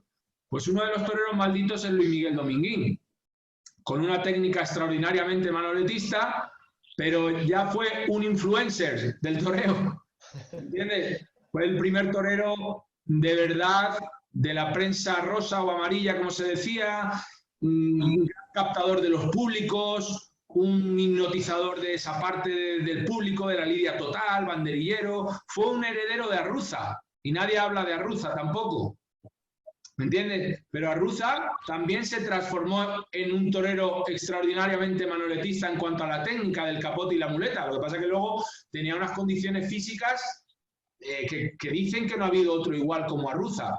De hecho, ven los vídeos y es que es un tío que es una locura, ¿no? Lo que le hace a los toros y la capacidad física que tiene delante de los toros. Entonces, ya había muchos toreros.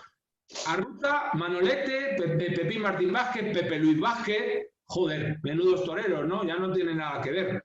Manolete, en su figura hay un hombre muy importante, ¿no? Que es su apoderado José Flores González Camará, que fue un torero muy, muy corto, pero que tomó la alternativa de Joselito el Gallo.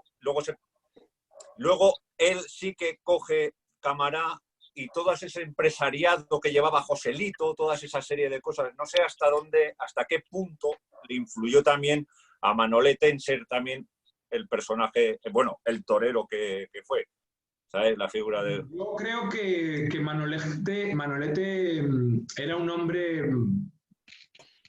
creo, porque he sido un loco de Manolete. Creo que Manolete ha sido un hombre tremendamente bueno, que estuvo enamorado de dos mujeres, de su madre y de Lupe Suino, y que se dejó hacer y deshacer por la figura de Camará y de don Álvaro Domecq. Y creo que a partir de ahí Manolete, donde daba la talla y donde realmente fue un torero extraordinario, innovador, que no le veo referencias. Nada más que no le veo referencias. A Manolete es un torero al que no le veo una línea hacia atrás. O sea, me dice, ¿a quién se parece Manolete? Manolete fue un torero absolutamente autodidacta. Le han querido decir que si había cogido de Chicuelo, que si... Una cosa es que admirase a Chicuelo y lo dijera. Y otra cosa es que se pareciera a nadie. Y creo que realmente fue un revolucionario en cuanto a un torero que utilizó un método de aprendizaje, de enseñanza y de ponerlo a punto delante de los toros que no le venía dado de ningún lado. No creo absolutamente que Camará, porque es que Camará era un torero decimonónico de la línea joselitista, que es que además no tiene nada que ver. No creo que le influyera Camará como torero, en ningún momento. Creo que era un gestor... o sea, Camará fue otro Manolete, pero en los despachos. Fue una revolución como apoderado, como gestor, como modelo de gestión de un torero y tal. Pero claro, se encontró con Manolete, ya se lo dijo Manolete, cuando se enfadaban, pues no le va a gustar a usted trabajo dar con otro como yo. ¿Sabes? Ya veis. Qué razón. Claro, pero creo que influencia torera no le veo yo a... No. De hecho... Camará era muy amigo del Papa Negro y tenía esa parte joselitista de la lidia total y de entenderlo. Y Manolete era un torero corto, no era un torero largo. Oye, Paco, simplemente que hay un vídeo de Manolete. pues igual es en México o en Lima, no recuerdo, un toro de Guadraguasi con la derecha, que como no hay vídeos no hay tantos vídeos de las épocas anteriores, a mí sí me impresiona. No, es un vídeo en el toreo de Antigua México, pero es un toro de Coaxamaluca. Eso. A mí me impresiona el embroque, ¿no? de Manolete y el aguante y ese momento que te invita a pensar ya en el final del muletazo antes de que empiece, ¿no? Y la clase, el toro ese castaño que dices que torea. Y pues, que le pega una media que aún todavía se la está pegando. Esa es otra tarde, la de con su confirmación en México. Okay. Que veo a Manolete con el toro de Coaxamaluca, en ese que dice del toro castaño, que están por atrás los monosabios así saltando. Sí. Y es que la verdad que se te caen dos lagrimones, que esa forma de torear es maravillosa. Sobre todo hay una despaciosidad y una ligazón y un embrocarse con el toro y reducirlo y tan despacio, tan cerca, no sé, yo creo que por eso digo que México tiene una influencia enorme, porque él decía que no se le había podido ver como toreaba de bien, que le daba mucha pena que en España no pudieran ver los públicos cómo toreaba él, que en México lo había podido hacer. Ya me estoy yendo al toro mexicano otra vez. Entonces, entonces por eso te digo que Chicuelo dicen que las mejores faenas en México. Manolo Bienvenida en México. Pepín Martín Vázquez, ahí están los vídeos, en México. Manolete en México. Entonces por eso digo que para mí Manolete sí fue una auténtica revolución. Entonces, por recapitular un poco, lo que yo me estoy dando cuenta que estamos hablando siempre del tronco de Joselito el Gallo y Juan Belmonte, que ha habido muchos toreros que han bebido de las dos fuentes y que han aportado mucho a la fiesta, pero de repente aparece un torero que es autodidacta y que no bebe de nadie y es hasta llega a convertirse en uno de los máximos revolucionarios de la tauromaquia, ¿no? Como el Manolete. Sí, lo que pasa es que su estética no se queda.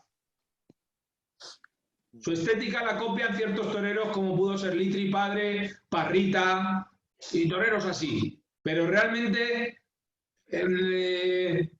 la estética, se queda la estética de Juan con la técnica de Manolete. Ojo. Bueno, Y una oye, chicos. pregunta. Sí. Respecto a lo que ha dicho de que Manolete no tuvo ningún referente como torero, o sea, que no se fijó en ningún torero, que no se sabe, en lo de quedarse quieto no tuvo el referente de Juan Belmonte, porque Juan Belmonte fue el que más o menos lo inició, ¿no? El quedarse quieto. No, en lo de quedarse quieto, él dice que, vamos, él dice, en lo de quedarse quieto es que la verdadera revolución de Manolete es esa, precisamente. Entonces, no sé si la intuye de verdad, os digo, no sé si la intuye de nadie. Manolete dicen que toreaba de salón solo, que toreaba quedándose muy quieto, como un palo erguido y que le decía a todo el mundo pues que así no se podía torear, chaval. Entonces, su madre queda viuda de Manuel Rodríguez, matador de toros, Manolete, y tiene una amistad enorme con Camará desde el inicio, y entonces el chiquillo quiere ser torero y prácticamente desde el inicio le ponen ahí a Camará. Entonces, empieza a torear vacas, y empieza a torear algunas becerras, y empieza a torear algunos novillos, y Manolete no cuaja, ¿eh? Manolete no triunfa. Manolete llega de novillero a Tetuán de las Victorias a Madrid, torea con Pepe Luis y pega un petardo extraordinario, y va a otro sitio, y Manolete lo que pasa es que no se baja nunca de la burra. Y Manolete dice que él torea así, y que se queda quieto así, y así, pero Manolete no, al principio sí es cierto que hay un conato de torero diferente. Si veis los vídeos de los primeros años de Manolete, ya hay incluso cosas que han editado de novillero de Manolete, ya ves, en Manolete hay unos cuantos vídeos que sale toreando sobre las piernas, dándole a los toros, de otra forma. Pero realmente Manolete, donde marca la diferencia y donde yo entiendo que él, cuando eso lo pone a punto, se dan cuenta que los públicos tiene un efecto extraordinario es a través de su quietud, a través de ese hieratismo de la figura vertical y de su quietud. Muy bien. Oye, ¿qué os parece si hemos llegado hasta Manolete? Si el próximo día empezamos en Manolete. Genial. Paco? Como queráis, ¿vale? Que yo les mandaría, ¿qué os parece? A los aspirantes que se estudien un poco su figura, la de Manolete, y que nos hagan ellos la introducción el próximo día. Sí, muy bien. Oye, os voy a pedir un favor. Las faenas históricas que habéis nombrado, yo hay muchas que no las he visto. Si tuvierais la amabilidad de colgarlas y así ver la práctica de la teoría que hemos visto en la charla de hoy, os lo agradecería mucho. Sí. Muy bien. Bueno, a ver, yo quiero decir una cosa antes de Manolete. Una cuestión es que no haya toreado como Manolete y otra cosa es que no haya habido toreros verticales antes de Manolete. ¿Vale? Toreros con verticalidad sí se han visto. Anterior a Manolete estaba Victoriano de la Serna. ¿Vale? Por ejemplo, que era un torero también muy vertical. Es que se me vienen cosas, claro, a la cabeza. Armillita, el mexicano, que era el Joselito, le llamaban el Joselito mexicano, era un torero extraordinariamente bueno, que ya podéis llegar a ver vídeos de él, incluso en color, en los años 30, anterior a Manolete, donde se quedaban ya muy quietos, ¿eh? Lorenzo Garza, Armillita, incluso Silverio, en la época anterior a Manolete, ya existe esa quietud y ese prototipo de faena al estilo de Manolete. Lo que pasa es que todo se consolida un poco en España porque es cabecera de lo que ocurre, ¿no? Pero lo de Armillita sí que es importante si podéis ver algo de él. Es un torero largo, de la línea joselitista, pero es un torero vertical y es un torero que ya lo vais a ver también muy actual, ¿vale? Y el luego, primer Armillita. Sí, claro, Armillita. El primer Armillita, sí. No, nuestro colega no. No, Fermincito no. Fermincito no, el hijo puta, ese no. Pero me refiero que es importante que luego ha habido un torero mexicano extraordinario que era Lorenzo Garza, el ave de las tempestades. También era un torero ya no de la faena clásica, pero también. Luego están, por favor, tenéis que verlo, chicos, los toreros mexicanos. Pepe Ortiz, el Calesero, el Soldado, esos toreros hay que verlo, verle toda la variedad de, no solamente la variedad de quites, sino lo bien que ya lo hacían en aquella época esos quites. El Pepe Ortiz, joder, Entonces, es importante que estudiemos los toreros como lo estamos estudiando, pero también tenemos que saberlos un poco nosotros interpretar.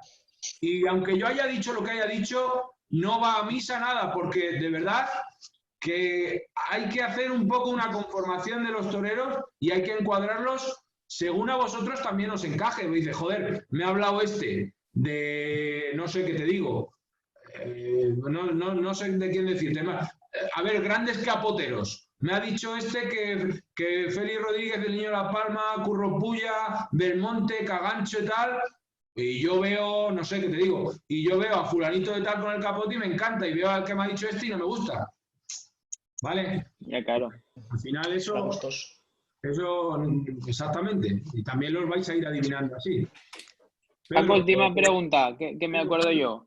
¿Cómo se llamaba aquel torero que vimos aquella foto que nos hablaban que Morante andaba loco con ella? Que era novilleros de Sevilla. Novillero sevillano. Antonio... Ah, pero tú dices... Sí, Eso sí. no me acuerdo. Bueno, no solamente Morante. El primero que se fijó en ese torero, que dicen que él aprendió mucho de ese torero y que lo tenía de referencia, era Curro Romero. ¿Cómo se llamaba, tío? Antonio... Era novillero. Sí. La foto con el capote es... A la Verónica, sí. Dice que le ponían a torear en Sevilla domingo sí, domingo no, nada más que para verlo torear con el capote. Yo creo que lo nombraste el otro día en el grupo con Urdiales y tal, ¿no? No me acuerdo ahora mismo. Antonio... Ahora lo busco. No me acuerdo. El lance es extraordinario. Pedro. Vale. Uno que toreaba muy bien Muy bien, sevillano, muy bien. Y ese era Manolo González. Sí, sí. Bueno, Manolo creo que hay González. pocas cosas de él. No, bueno, hay cosas de él, hay cosas de él. Bueno, chicos, lo dicho. Fíjate que Pedro quiere hacer una pregunta. Ah, sí. No, bueno, no es una pregunta, es abusar un poco de tu sabiduría. Tú que nos has visto torear prácticamente a todos, sí. ¿Podrías encajarnos a cada uno en el torero antiguo que podríamos haber sido? Pues, Hombre, Pedro, tú tienes personalidad propia, tú te serías otro Manolete, ¿eh? tu personalidad es muy... Tú estás más hecho, Pedro, y lo tienes como más claro, te defines antes delante de los animales y te he visto estar bien, menos bien, regular y muy bien, y te he visto ser el mismo siempre, ¿no? Tienes una idea más clara de lo que es el toreo.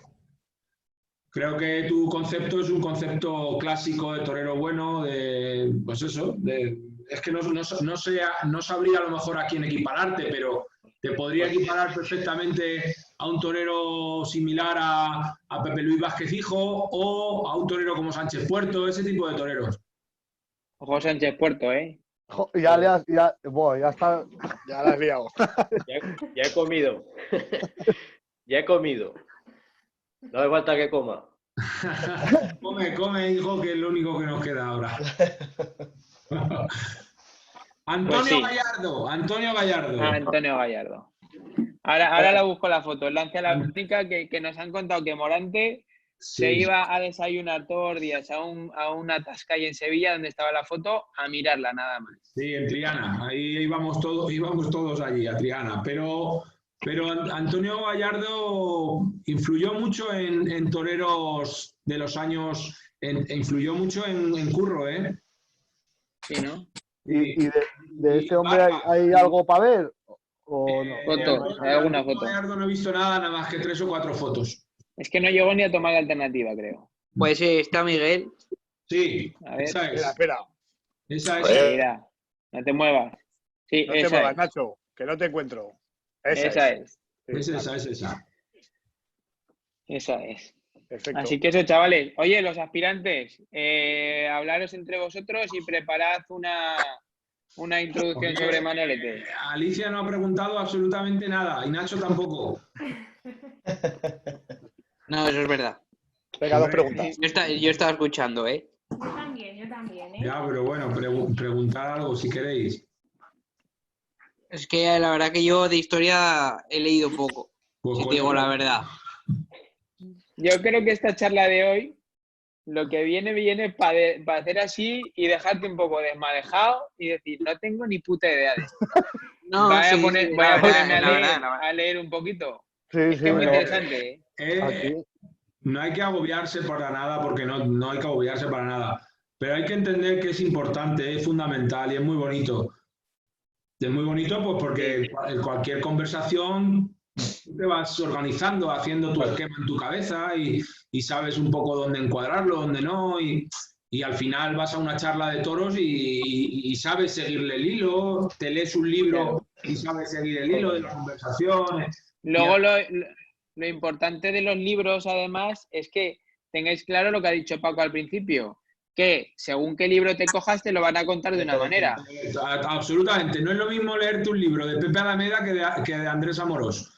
O sea, no es igual para nada leer a Paco Aguado que leer no, es que no tiene nada que ver. Y según te lo vayan a contar, te lo van a contar con sus filias y sus fobias y sus películas, incluso con una absoluta tendencia política que hasta hace 2 o 3 décadas se escribía con una absoluta tendencia política de cara a los toreros y de cara a cómo había discurrido el devenir de la fiesta. Por eso he dicho que hay toreros malditos, toreros que se han dejado ahí un poco... es que eso está muy mal, ¿no? Pero bueno, para eso hay que leer mucho al final y leer y al final acabar teniendo tu propio criterio. Yo quería haceros una pregunta a vosotros. bueno, que estaba dentro de mis planes, ¿no? Cada uno que me dijera, por ejemplo, me ha preguntado Pedro qué torero me ve reflejado, pero yo lo que quiero es que cada uno me digáis qué toreros os gustan más, o 2 o 3 toreros que os gustan más, o que vosotros queréis reflejaros en ellos a través del toreo del salón o a través de torear en las becerras, porque a mí eso sí que me va a dar una idea del tipo de toreros que os gusta. Venga, David, empieza tú. Yo, pues, a mí me gusta Pereira y, vamos, yo creo que mi concepto es parecido, ¿no? Tú eres un Jesulín perdido, hombre. No tiene que ver, ¿no? Escucha. Sí. Escucha, pues poneros vídeos de Jesulín hasta el año 96-97 y vais a flipar. Tiene mucho que ver. ¿Cómo templaba? Menudo es. No, pero bueno, sí. Que lo Vale, digo Pereira. que no- Pereira. A ver, ¿qué más? Venga, Aarón. A ver, pues yo, a mi parecerme, no me gustaría parecerme a ninguno. Sí. Porque a mí me gusta ser yo y ya está. Pero a mí me gusta mucho Morante de la Puebla. Por lo que he leído, me gusta mucho con el capote Curro Puya, por lo que he leído, porque no he visto ningún vídeo ni ninguna foto. Bueno, fotos sí. Fotos sí, claro. Y últimamente he estado viendo muchos vídeos del Viti. Muy bien. Muy bien. Pues me has dicho, pues muy bien, porque has dicho 3 épocas distintas. ¿Y tú, Fran? Pues a mí como torero me gusta Talavante, pero para perfeccionar mi toreo, Miguel me recomendó que viera muchos vídeos de Urdiales, Ya. ¿Te gusta Talavante de qué época? de la última. De la última época. Ya. De novillero, ojo, ¿eh? De ¿Y de novillero atrás? Talavante, ojo. ¿Y de toreros de atrás? Pues me gusta Paco Camino. Muy bien. Muy bien. Muy ¿Y tú, diferente. ¿Y Daniel? A mí me gusta mucho Manzanares, ¿Padre o hijo? padre. Bueno, Padre. los dos, ¿Los dos? sí. Ya. Pero más el padre, se da ¿no? un aire, se da un aire a él. No, toreando. se da un aire, no. Es que lo ves torear de salón y es clavado el cabronazo. Yo no sé qué. El Duque, tú. Pues yo te voy a decir una cosa. A mí de crío me gustaba mucho Manolo Martínez. Ole. Me gustaba mucho. Muy del aire de camino, ¿no? El camino Mucho. mexicano sería. Más verticalillo en ocasiones, ¿verdad? Bueno, Camino ha sido Dios, ¿eh? En el toreo, para mí Camino es que ha sido mi ídolo, pero Manolo Martínez tuvo 2 toreros que fueron Guillermo Capetillo y Paco Camino. Venga, Pedro, tú. Venga, Pedro. Pues a mí antes Paulita ahí. no, aparte, bueno, lo de Paulita es otro tema, ¿no? Ese es un amor. Yo antes, No ha elegido un mal torero para enamorarse, ¿eh? No. Joder. Yo de crío, a mí me gustaba mucho Paquirri, pero yo ahora soy Morante para lo bueno y para lo malo.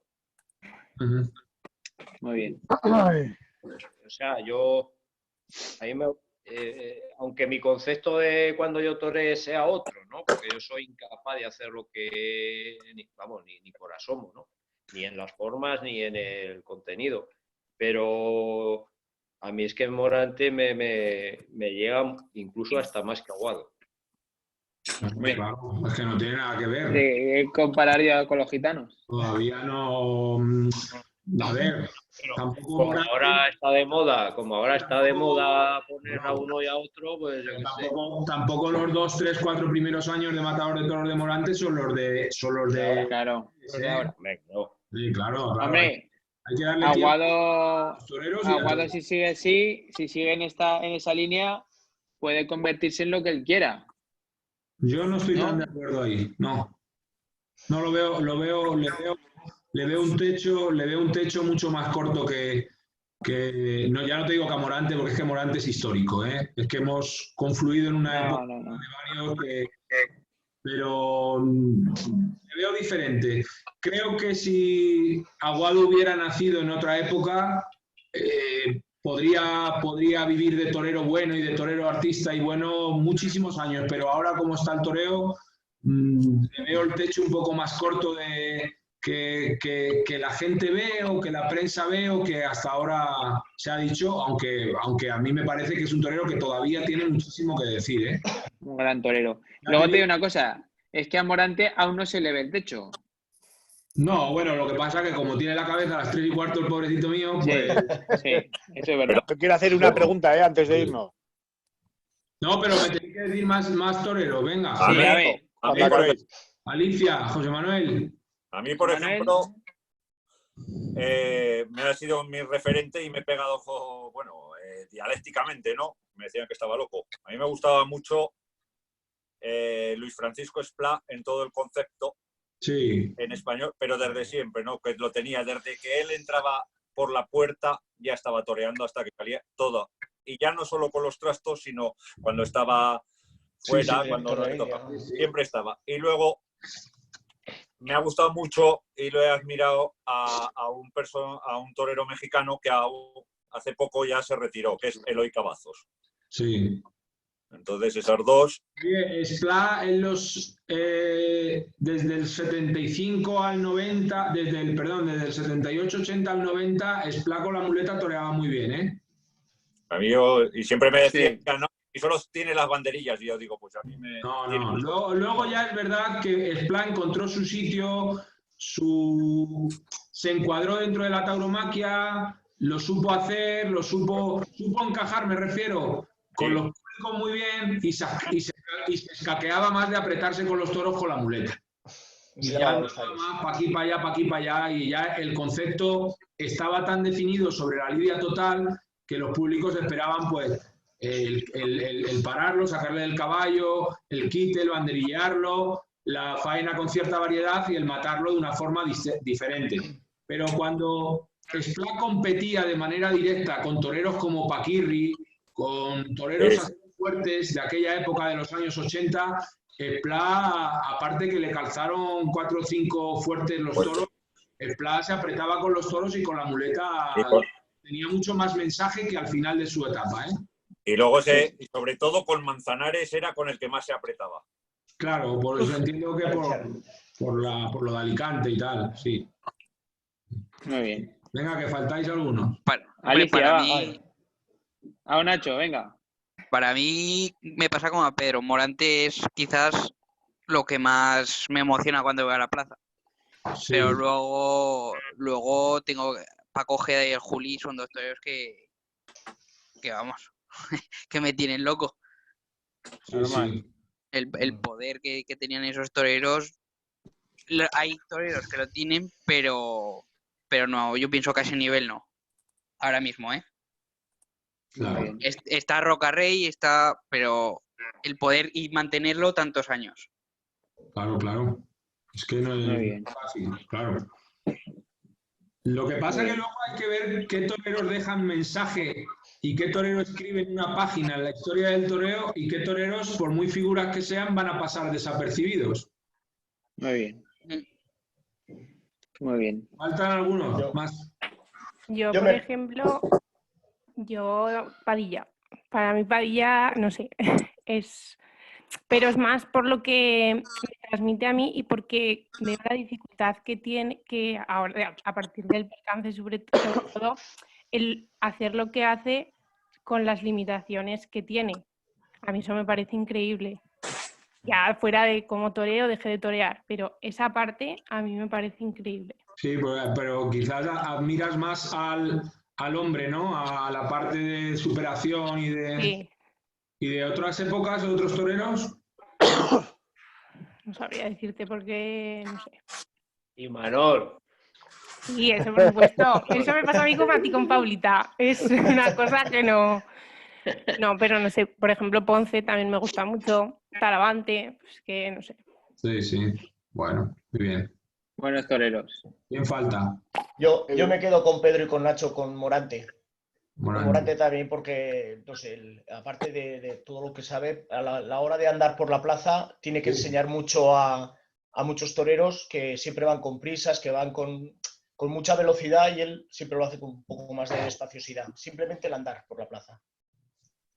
Luego pues hay muchísimos, Talavante, Aguado, cuando se pone, pues, muchos. Sí, pero ¿y de otras épocas, de un poco más atrás?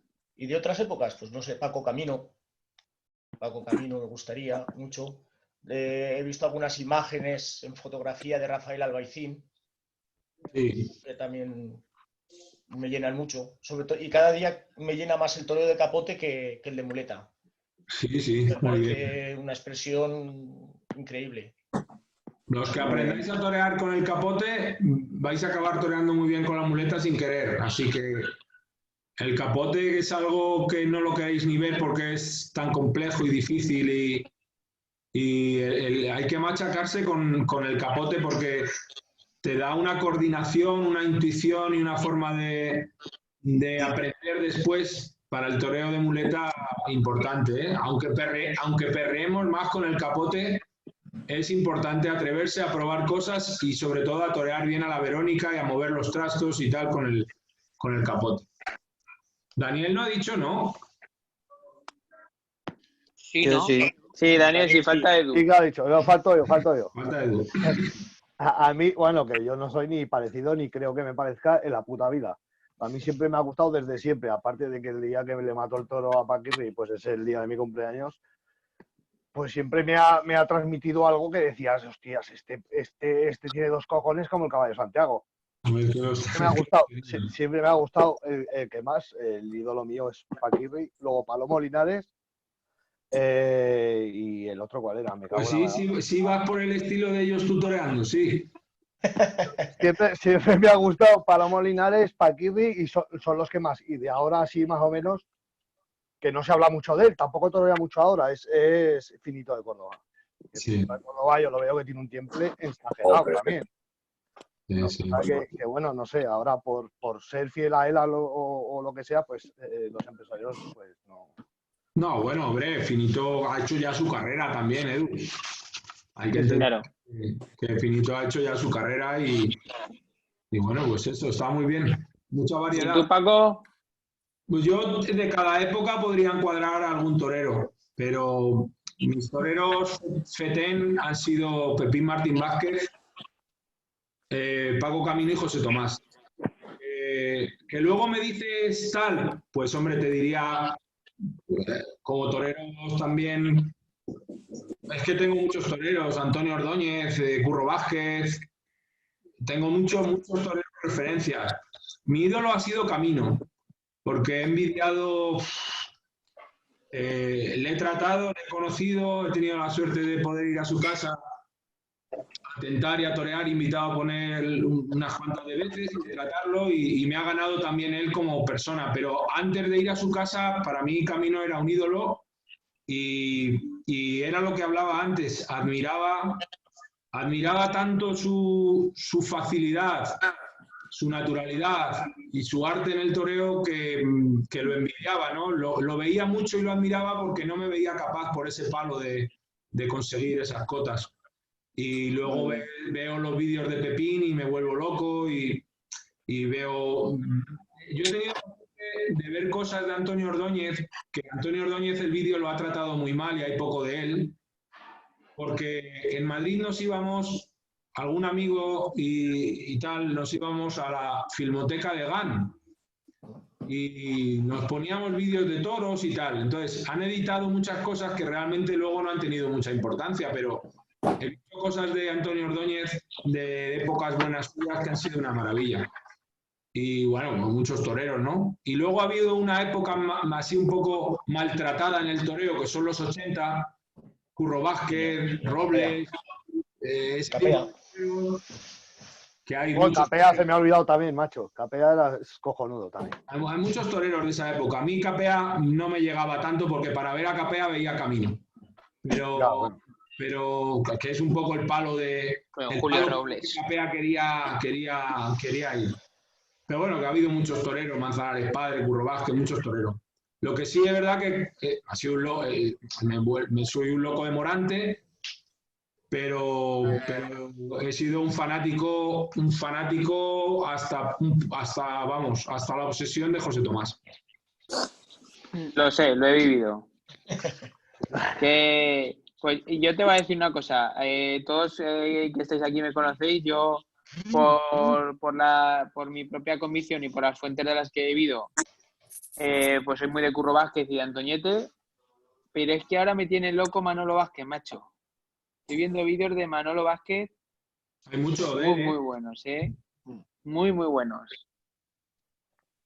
Hay mucho de él, de los años 50 finales, de Bilbao de novillero, de Sevilla de novillero, de Madrid de matador de toros al principio, la confirmación de alternativa. Hay mucho de él porque, joder, es que ahora cada día editan más y cuelgan cosas y hay muchas cosas, hay muchas cosas que ver. Sí, sí. Oye, chicos, pues ha estado súper bien. Un placer. Nos instamos a la próxima, ¿no? Oye, Miguel, una cosa última. Sí. No, que me gustaría saber que Paco, si dentro de 50 o 100 años, ¿cómo cree que se va a ver esta época que estamos viviendo nosotros? Creía que ibas a decir, dentro de 50 o 100 años, a ver si sigo vivo dentro de 50 o 100 años. 50 esperamos que sí, pero de 100 ya veremos. Hombre, ¿Cómo crees igual seguimos posponiendo la cuarentena. ¿En 15? Pues no querría joder la mañana, Miguel, la verdad, con la respuesta, pero veo la cosa un poco oscura. Veo el tema muy complicado, muy complejo. Lo veo por un tema institucional, de administración, de política. Lo veo jodido el tema. No sé si esa es a la pregunta que te refieres. Que cómo sí, no, yo creo que se refiere más a la historia. A la historia. Sí, bueno, pero el politiqueo este que están haciendo también va a ser historia. Bueno, yo me refería es que has dicho antes algo que yo siempre he pensado y que pienso que va a pasar, que muchas figuras del toreo luego no van a quedar en el tintero, creo, ¿no? Por ejemplo, que hay una época que se le va a hacer más justicia con el tiempo, que es la época de Puerta, Camino, el Viti. Creo que van a ser toreros que van a quedar ahí. Lo que pasa, a ver, una cosa es que hayan sido figuras, otra cosa es que esas figuras hayan aportado a la historia del toreo. Otra cuestión es que hayan sido toreros de época y otra cosa es que los toreros de toreros son los que al final hacen que el toreo evolucione, gane, se marque, aunque no hayan sido figuras, porque, por ejemplo, para vosotros no sé si Finito de Córdoba ha sido figura del toreo. Yo creo que para mí no. Sí. Para mí sí. Finito... Eso es increíble como torea. Vale, pero Finito ha tenido una importancia mucho más, ha sido un torero mucho más importante, lo que ha influido en los compañeros y en los toreros, de cara a la técnica, a los modos y a las formas de torear, que de cara al aficionado. O sea, va a ser un torero mucho más importante para los propios toreros que para el aficionado. Sí, yo creo que sí. Entonces, ¿cómo lo voy a ver dentro de mucho tiempo? Pues creo que hay toreros fundamentales. Creo que ahora estamos viviendo, o hemos vivido más, en los 90, finales de los años, en los finales del 90-2000, José Tomás Morante el Juli. Creo que esos tres toreros son los que parten el bacalao. Creo que son tres líneas muy definidas. Creo que la línea dura de José Tomás no lo ha aguantado nadie, ni le ha querido nadie seguir el tirón, por lo que no ha tenido tanta influencia en compañeros, y creo que el Juli ha marcado una época absolutamente... Se palpa que todos los toreros actuales tienen una influencia grandísima del Juli, ya sea vía Perera, que tiene mucho, se dice Perera de José Tomás, y Perera tiene mucho de Julián. Ojeda, de ese tipo de toreros, ¿sabes? Y luego creo que Talavante puede ser que sea un torero fundamental en la fiesta, que ya va cogiendo cotas de una importancia grande. Y luego pues van a estar los clásicos siempre ahí. Ahora hemos dicho lo de Urdiales, lo de Aguado, van a estar ahí. Que vayan a influir en la tauromaquia más o menos, no lo sé. Pero toreros que al final son eslabón para el devenir de la fiesta, pues mira, lo hemos dicho, Morante, José Tomás, el Juli, ese tipo de toreros. Creo que hay toreros, por ejemplo, que han sido muy figuras, como Castella, como Perera, Pereira, por ejemplo, es un torero que creo que la mayoría de chavales se fijan todos en Pereira y en el Juli. Creo que la mayoría de chicos, exceptuando que ahora hay una referencia con lo de Pablo Aguado, que ya escucho chavales que quieren parecerse y que a través de Pablo Aguado quieren conocer toreros anteriores y otras épocas, hasta ahora ha habido una forma de... O sea, ha habido 2 generaciones o 3 que se han adocenado mucho y eran todos un poco igual porque venían todos un poco de esa misma línea julista del toreo. Sí. Lo que hace ser grande e influir en tanta gente, ¿no? Sí, pero también lo que hace es tener una técnica y unas maneras que se puedan adaptar al aprendizaje. Que eso no es lo mismo ver hay toreros buenos para ver y para aprender de ellos, que son muy asimilables después la técnica para que tú la puedas adaptar a ti, como pueda ser Finito el Juli Pereira, y hay toreros muy complejos para poder llevarlos a cabo, como pueda ser José Tomás o Morante o... Eso es muy difícil de luego cogerlo tú, hacerlo tuyo y adaptarlo. Sí, pero yo también pienso que la gente dice, va, yo solo me fijo en las figuras. Pues, por ejemplo, ayer vi yo unas fotos que colgaste con Fandiño y yo pienso que Fandiño, si no al pobre no le pasa lo que le pasó, bueno, hubiera pegado un bombazo y hubiera tumbado a la mitad porque le echaba cojones para todo y quien sea y me da igual. Sí, pero Iván creo que hubo un momento que artísticamente tuvo ahí un techo ya... Sí. Creo que Iván, lo que pasa que era un león y tenía... Sí, a eso me refiero también, ¿no? Que a lo mejor de técnica, que técnica a lo mejor tenía la justa, pero... No, técnica no tenía la justa, pero creo que al final hay toreros que su expresión técnico-artística, por decirlo de alguna forma, ves que ya va tocando un poco al límite, ¿no? Que crees que ya ahí se pueden quedar más... Es lo que hablamos de Talavante, que se ha reinventado 5 veces, no le ves el techo, ha toreado de todas las maneras, bien, mal, regular. Llega el cabrón y llega un año y dice, ya me he aburrido de torear retorcido, voy a torear derecho, porque es que eso lo dijo hasta públicamente. Sí. Entonces, me refiero que cada uno, creo que lo que no pasa de moda es lo bueno, el toreo bueno, el toreo que todo el toreo de entrega, el toreo puro de intentar torear reunido, despacio, natural, con naturalidad, de coger los trastos sueltos, de torear con la cintura, acompañando. Al final creo que esa forma clásica, bonita, buena y pura es una maravilla. Pero también es cierto que en ese tipo de toreros hay cierto estancamiento. Hay cierto estancamiento de cara a una evolución y de cara a aportar a la tauromaquia. Todos los toreros no tienen por qué ser así, ni tienen por qué ser válidos así.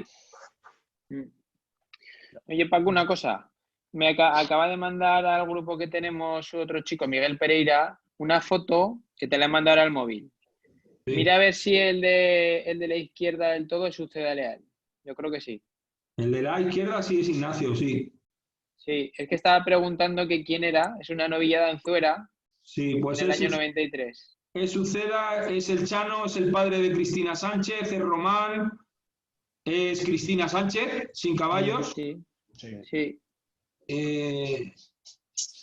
Y el otro que veo tal, no sé quién es. Hay 2 que no sé quiénes son. Hay uno que es banderillero de aquí, de Zaragoza, que no me acuerdo del nombre ahora. Hay 2 que no sé quiénes son. Y el otro está medio de espaldas, no le veo yo bien. Pero sí, ese Uceda. Ese vestido era de su tío Luis Uceda. Fíjate.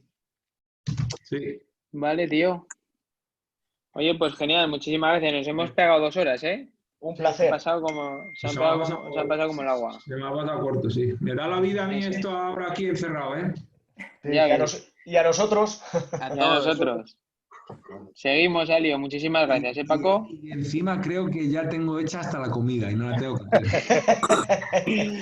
Por eso hemos puesto hasta ahora. Eso es lo mejor. Chicos, pues cuando queráis, un placer. Cualquier cosilla, cualquier duda, me decís, ¿eh? Igualmente. Venga, un abrazo. Muchas gracias. Gracias. Hasta luego. Adiós. Aprovecho, chavales. Bueno. Hasta otra. Adiós, Josema. Arre, Boire.